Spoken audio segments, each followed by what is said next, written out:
Rik Emmett talks about the state of the music industry. I'm John Beaudin. This is Rock History Music.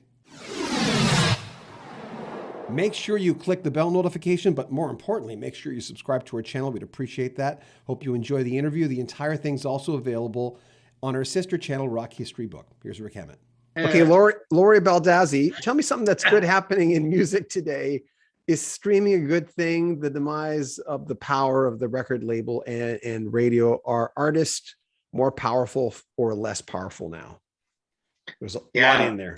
That's a good question. Yes. And my short answer to that is, I don't know. My longer answer is, I think the digital universe has created something that we have no idea what we're in. It hasn't shook out yet. It hasn't been shaken out yet.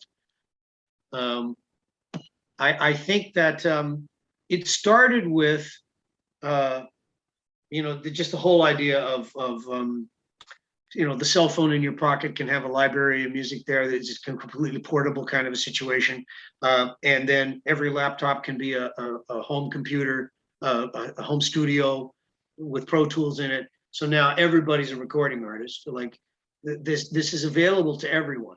So that's how it starts, and I think that's the beginning of a good story. I think it's one where that artists might end up having more power. That art might get better. The art of recording, the art like writing and stuff. The downside of it is that because you lower the bar, now the amount of competition is just insane. Like it's an exponential kind of growth that it's impossible for somebody that's going to try to commit themselves to several years of, and this goes back to that Malcolm Gladwell 10,000 hours thing. The Beatles put in their time in Hamburg in order to turn into a band that was consequential. Like they mattered because they really put in the work, and we don't live in that time now. We live in a time where it's like tweets and a video on TikTok and something can explode and happen, and it's like bubble gum. It'll last for 2 minutes and then it's gone. There's no flavor in this anymore, and there's no guarantee they're going to be able to turn that trick twice. Of that instant gratification kind of thing. That the dynamics of the medium have created this. That it's like, well, we'll chew this up and spit it out. We'll chew this up and spit it out. And so things turn over so rapidly that I think the commercial business of it. So that was the element of her question where she's saying about record companies and the power of record companies, also the power of radio, local radio. But now it's a global marketplace, and the internet is now it's this shopping mall that exists for everyone all the time, 24/7. So, all of this is to say, who thinks they can figure this out? I surely cannot. I do know that digital technology gave me the opportunity to be able, but I'd already been an old dinosaur from the times. Like I had already established people kind of knew my name and they knew who I was, and they knew that I was the guy that used to be the guy. So I could use that to leverage a thing in the new paradigm where I could independently make my own little records, make enough money that, it made its money back. I made a little profit. I'll make another one. And I kept doing that, 20 albums, and now I'm trying my hand at poetry, which is an even smaller, it's a much more modest kind of ambition. But I think that there is going to be a shakeout at some point where there will be something that it won't be the size of the pie or the size of the pie pieces that used to exist.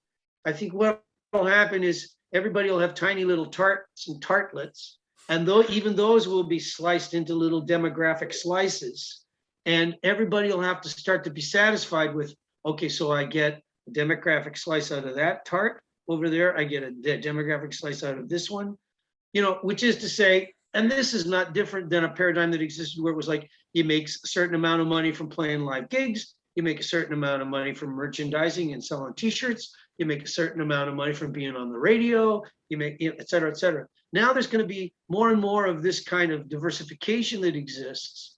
And the way in, and I had some students at Humber that did this, they would make a deal with a liquor company or a perfume company or something. And they weren't known yet, but these sort of corporate partners were going to help them get a leg up, or at least get their foot in the door, kind of metaphor. So, I think there's going to be more and more of that as time goes on. But believe me, I am not a prognosticator. I don't believe in people that can read tea leaves. Just to tie back to what you and I were talking about earlier. Like, I'm really not one of those kind of people that goes, yes, let the great Karnak put on his thing and I will tell you what the future is. Like, I have no idea. Like, honestly, I'm just kind of opening up my mouth and the stuff comes out. Jeff Shamil, I'm not sure how you say that. Growing up, I always felt Triumph was the official band of 104.7 WTUE in Dayton, Ohio. When your first album came out, it was spun many times that I can remember. Do you have specific memories of why you were popular in Dayton and playing at Harrah's Arena? And he enclosed a picture of it after a tornado, which you saw the picture, right? Yeah, which is too bad. And I just seen an episode of the situation comedy Superstore on Netflix, where one day there's a tornado and it hits the store. It's in St. Louis or something, and it rips the roof right out of the building. And I thought, man, how did they get footage of that? But I guess there's places in the Midwest, in the United States, where they get tornadoes a fair bit, and it wouldn't be hard to. And when you sent me that picture, I went, oh yeah.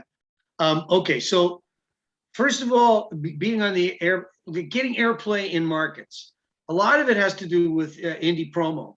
And I happened to be in a band with one of the greatest independent promotion men on the planet Earth, Mike Levine. He would go to all the radio conventions. He knew everybody. He could phone up music directors and program directors and stations.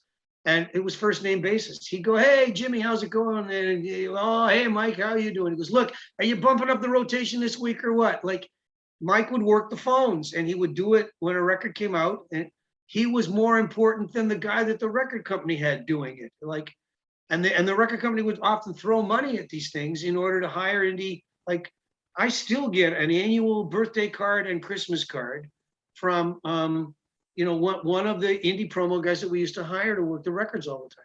So some markets you get a better kind of traction than in others. But in Dayton, they had a sister station in Cincinnati, and Dayton was also kind of we'd play Detroit, and then you could hit Dayton on your way to someplace else, on your way to Cincinnati or something. It was a routing date, and every rock band did it. We weren't the only ones, but we also played, I think, the Toledo Motor Speedway Jam, and we opened for Heart, or maybe Heart was up the bill because they wanted to be earlier in the day. So I can't remember. It was a multi-act thing in any case. And I'll never forget that gig, because when I was doing my guitar solo, a bunch of guys in front lifted a woman up, like above them, but she was naked and her feet were towards me.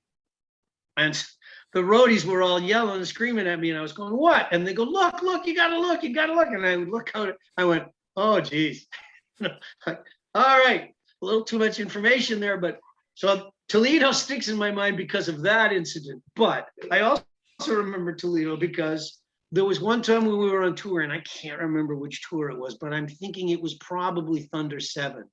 And the album had gone platinum, and the record company was wanting to spend a lot of money on promo. And so after the gig, we had to go and do a photo shoot in Harrah Arena, like in the Truck Bay area, with a young lady who was sort of as if she was presenting us the gold record.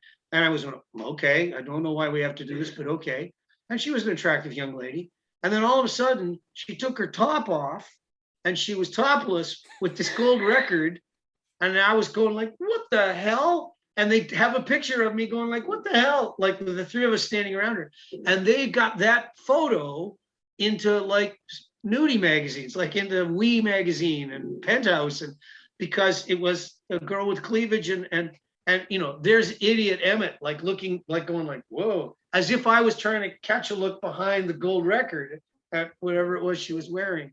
So I'll never forget that one, because that was in Toledo at the Hera Arena place. So. Oh, that's We'll have more from Rik Emmett in 3-4 days. Make sure you comment on our videos, subscribe to our channel, and share our videos. Buy a t-shirt, help support the channel.